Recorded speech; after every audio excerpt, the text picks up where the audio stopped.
Hi, my name is Justin Conway. I'm an Excel expert, and I'm going to show you how to remove formulas in Excel.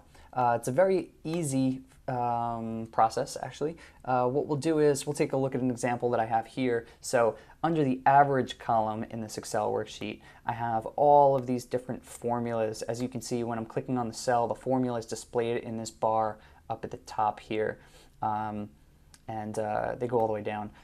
This is also a formula here in this box. If I wanted to remove these formulas, two things to keep in mind. One, do you want to keep the actual data that is being displayed? For instance, in G3, do we want to keep 92.5 and just simply remove the formula?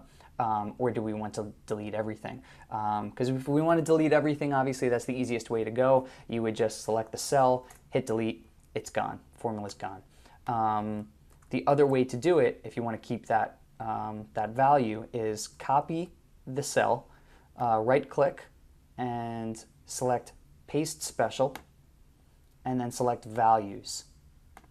And when you go back to the cell now, let's click out of it and come back in, you can see that now the formula is gone out of the formula bar and it's just the value. So that's the way to delete formulas out of Microsoft Excel. My name is Justin. I hope you enjoyed.